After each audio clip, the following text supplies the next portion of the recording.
Hey, how you doing? This is RJ. About a month ago, I put out a video where I talked about why a woke story is always an inferior story. And my basic argument was as follows. For any product, you have a limited amount of resources to produce that product. So when you're producing a story, you have a limited amount of money to deal with. You have a limited amount of time to create the story. You have a limited amount of space on a page to create your story. And so with a traditional product, you have the ability to take 100% of your resources and put it towards creating a good story. But with a woke product, with a product that deals with your quote-unquote progressive ideology, and that ideology is constantly changing because, of course, it's not based on any solid truth whatsoever. And so just because you were woke enough to actually read the story last month, it doesn't mean you're woke enough to read the same story correctly this month, because that ideology is constantly changing.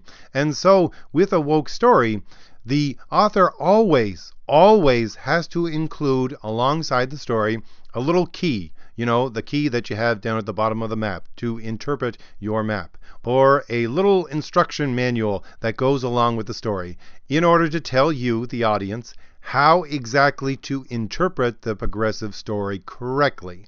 And so, since that always needs to be there with the changing ideology of these progressive people, they always need to divide their resources between creating the story itself and producing this little pamphlet, this little key that goes along with the story so that you can interpret this progressive story correctly. Now, in that video, I talked a little bit about how these storytellers did that within the story itself. But today I'm going to pull back a little bit and look at how Marvel is doing the same thing with their comic brand. And I'm going to give you 3 examples of how they're wasting their resources instead of putting it towards good storytelling. And these will get consecutively bigger, and the last one, again, is a little bit, I would say, insidious, and people should take note of. So number 1 is something that happened a couple of weeks ago. It was the writer of X-Men. He put out a very progressive story. It was about transgenderism, and he used language that is just common everyday language, but a bunch of crazy people on the internet got faux offended by his use of common words, and he had to go onto social media and apologize for his use of words and say, no, that's not what I meant when I use these words, not at all. You're not interpreting the story correctly. This is actually how I meant it to be interpreted. Now, here we have exactly what we are talking about. We have an example of a comic pro that is amending what he had said in the story by saying, this is what is meant by the story. It appears that my little booklet, my little key that I put along with the story originally was not sufficient, and therefore I am apologizing for that deficiency in my key, in my little pamphlet of interpretation, and I am going to amend that by putting out this apology and stating how it actually should be interpreted. And so he is again dividing his resources, where he is wasting his time putting out this apology rather than writing a good story. Now, the second one is something that I covered in a video about 6 months ago. And when I ran across this, it really baffled me why this thing actually existed to begin with. It was something that was part of one of the Marvel webcasts. Marvel has all of these little shows that they put out on the internet time and time again. They come out every week. And this one I actually wanted to watch because it was about a museum exhibit of old Marvel comics and old Marvel history. And first of all, I have to say, this little show that they put out, I can't remember the name of it off the top of my head, but they have 3 presenters that work for Marvel that produce this show. They are the most wooden actors and the most annoying people they could have chosen in order to present these ideas to the Marvel audience. They are speaking in a way that you know it is for adults because the language that they use is adult language. But at the same time, they are constantly talking down to you as if you were a 4-year-old, making sure that you understand things because this is their instruction to you. They are speaking to you as an adult, as if you were a child, because they need to instruct you. That's how most of these web series, especially this one that I ran across, actually come off. And at the end of the little section about the Marvel history, they had something else. They had these 3 presenters, and what they did was they sat down in their studio and they read a Marvel comic. It was a Hawkeye comic, if I remember correctly. And so they had each of the 3 of them pick a couple of characters and they just went through the comic, each of them using their own funny little voices to read this comic. And I said to myself, why does this actually exist? Because it's not filler. They don't need any filler. These web shows are not a set amount of time. They can stop at any point they want to. Some of them are 20 minutes, some of them are 15 minutes, some of them are 10 minutes, some of them are 25 minutes. It really doesn't matter. So this section didn't have to be there in order to fill up any time. It was there for a specific purpose. They created this for a specific purpose. And I realized, after thinking about it, that the reason they created this little section in reading the comic book was to show their audience how to read a comic book. Because they started by having a little conversation about how each of them used to get confused about how to read a comic book. You know, what came first, what came second, which panel do you look at, which word balloon do you look at first. They were pausing at the points that were supposed to be funny and laughing at them. They were making sure that nothing was taken too seriously. They were making sure that everybody knew these little progressive points. They pointed them out and saying, oh, that's interesting. Isn't that important? And so what they were trying to do, again, was to instruct their audience how to read a comic book itself. And the basic gist of their how-to was, don't engage your critical thinking. Just think of this as a silly little story, laugh along with it, but make sure you note all the progressive nods in this story itself. And so that was their how to read a comic book. And again, you have these people. There's 3 people. They work for Marvel. They had to sit down and write a script because it's pretty obvious that they weren't doing this just by the seat of their pants. They are so wooden in their acting, you can tell that they're acting. So they had to sit down and write a script. They had to sit in their studio, which of course has a big backdrop and desks, and they sit there and present their material. So you have all of this. They wrote the script, they filmed this script, and then they edited it and put it out there on the internet. That's a whole lot of resources that Marvel Comics, because this little section was done by Marvel Comics about Marvel Comics, this is a lot of resources that Marvel Comics is taking away from creating stories itself, away from paying their story writers and their artists a living wage so that they can actually produce something of worth.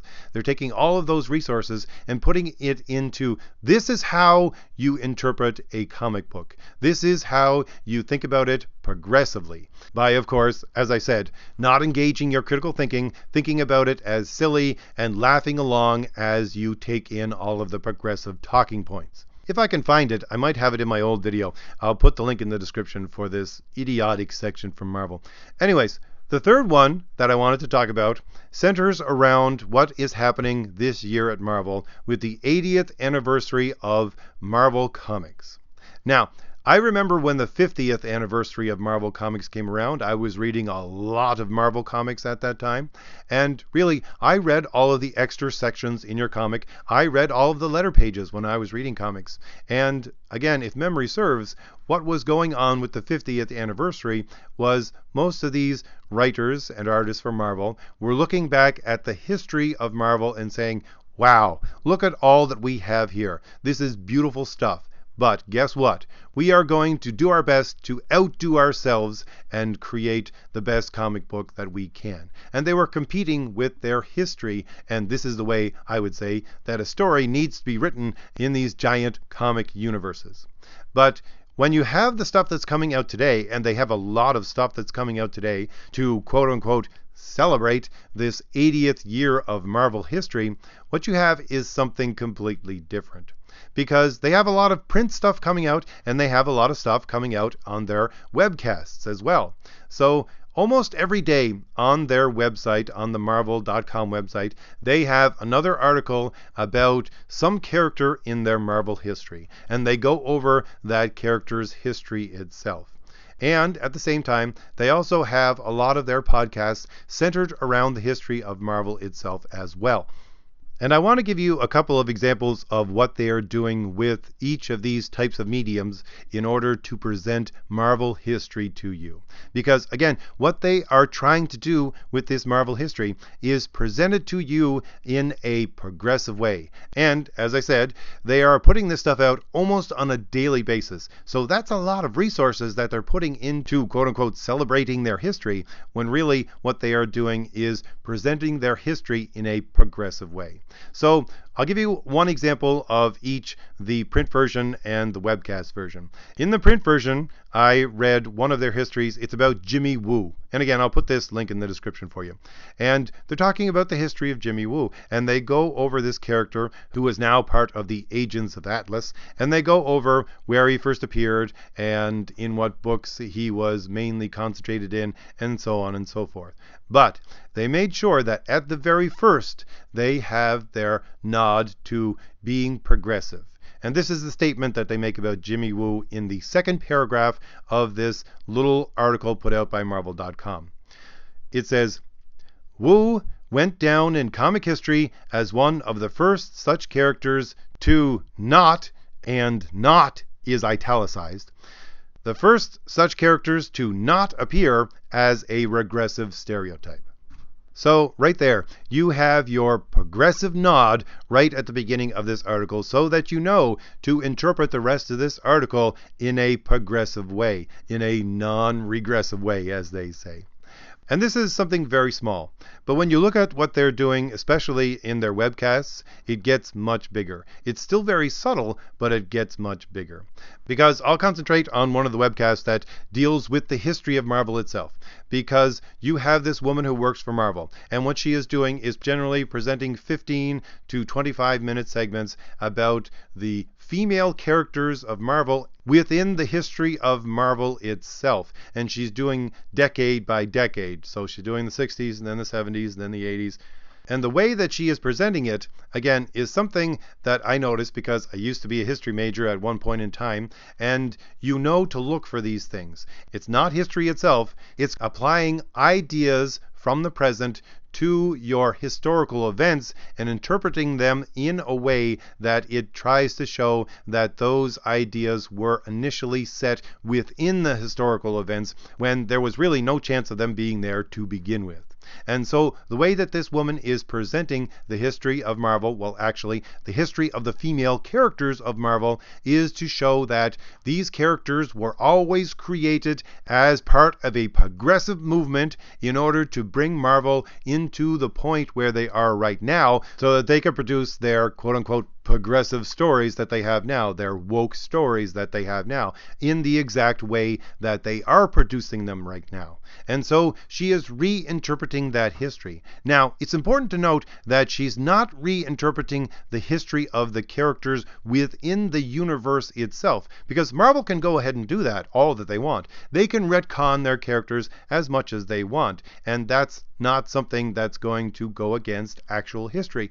But that's not what she's doing. What she's doing is she's saying that when these characters were created, Marvel, the company that existed in our actual history, and the creators of these characters in actual history were doing something that really there's no evidence for whatsoever. And if you look at the history of Marvel, the actual history of Marvel Comics, the company, you would see that, yes, you have these creators, yes, you have these people who run the company who actually do lean to the left and sometimes fairly far to the left, but at the same time, they were not producing these comics as they do now as part of a progressive movement in order to get a message across. And that's what she's trying to say. She's trying to say that all of this movement to create these female characters and to advance them in the stories was to promote this progressive movement itself, which again is a straight up lie. And I'll give you one of the examples that everyone should be familiar with. She was talking about Susan Storm, and she talks about her in terms of being the first lady of Marvel history. And they also talk about Fantastic Four, the group, as being the first family of the Marvel history, because they've been stuck with that moniker that's been around for a while. But she doesn't want to use that, because after she says that they are the first family of Marvel history, which they have been called for a while, she calls Sue Storm the first lady of Marvel history. So Sue Storm is the first lady of the first family of Marvel history. But if she is the female character in that group and it's a family, wouldn't that make her the mother instead of the first lady? But no, she doesn't want to go there, not at all. She calls her the first lady. And then she goes on to describe the origin of the Fantastic Four in the very first issue of Fantastic Four, and tries to bend the history of this story to show that it was Susan Storm that actually created the Fantastic Four, because she was created as a character to promote this progressive ideology, and she was showing that she could use her privilege in order to prompt action by these male characters, these other male characters in the comic, and she is the one who actually created the Fantastic Four, because this is what she says when she's talking about the story itself, that they weren't going to go up into space because Ben Grimm said, no, I'm not doing that. And what changed his mind was Susan Storm getting in his face and saying, look, grow a pair. We need to get this going, and we need to do it now. I never thought you were a coward. And so she makes Ben Grimm change his mind, and he takes them up into space, and that gives them superpowers. Therefore, it was the progressive attitude of Sue Storm that actually created the Fantastic Four.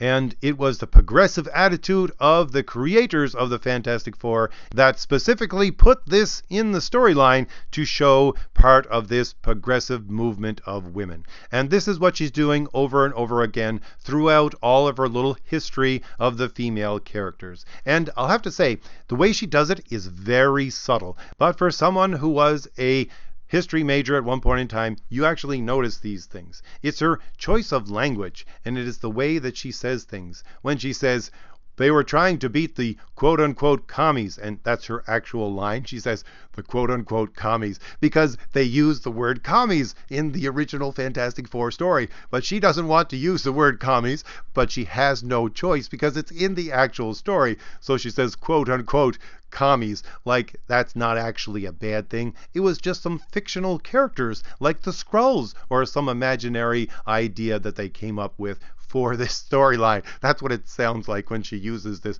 quote-unquote commies.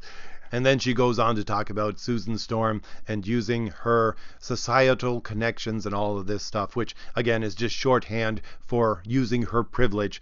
So that's the thing. She's using this subtle method to change the history, not of the characters within the Marvel Universe, but the actual history of the company of Marvel Comics, so that it is interpreted in a way that everyone knows that it was always bent towards making this progressive utopia of comics that they have out right today. And I want to note that, yes, this is a massive drain on all of their resources that Marvel Comics could be using to produce good stories, because all of these articles that they have written for Marvel.com, all of these webcasts and podcasts that they're putting out there, that again, they have to write a script for and then produce them and then put them out there on the internet. It is draining the resources of their time and money and everything else that they could be using to create good stories itself, because these things really don't sell anything. This little podcast that is called The Iconic Women Superheroes of the 1960s, which again, I'll put a link in the description for it. It has been out for, I think, almost 3 weeks now, and it has 264 views and 4 likes. Someone had to write a script and produce this podcast and put it out there on the internet for people to listen to. Again, that's a massive amount of money to use for 264 views. I mean, I've been around for a year and I usually get a couple of thousand views on my videos, and yet this podcast coming out from Marvel Comics can't break 300 because most of these little podcasts can't break that number. The highest I think I've seen is around 700. It's pathetic. So they're using all of this money to produce all of this stuff that no one is actually watching. So why are they producing it? Well, of course, they're producing it because this is an addition to the story. This is a way to say that this is how you interpret a comic from Marvel. You have to interpret it in a progressive way, and we'll give you the progressive blueprint, the progressive map, the progressive key that goes along with reading stories from Marvel. And the reason why I think this is so insidious is because when you have a group of people who believe that they are so powerful and so in control that they can alter history itself, not just the history of the characters, but the history of the company and the history of the people who created the comics, that is a clear indication that this medium is no longer being used to produce good stories, but is simply being used as the print media arm of a political ideology. So, if I've given you anything new to think about, hit like. Hit the shield on the lower right hand corner of your screen to subscribe, and leave me a comment. Tell me what you think about all this. And very briefly, I want to say that I haven't put out a video in a little while because I was traveling over the last week. That is not normal for all of my new subscribers. I put out usually at least 2 videos a week, so that was not normal at all. I was in some pretty rough areas where I had very little internet connection and very little time to do a video, but I will rectify that with new videos in the coming week because I have a lot of them stacked up in my head that I really want to do. All right, I'll see you later. Bye.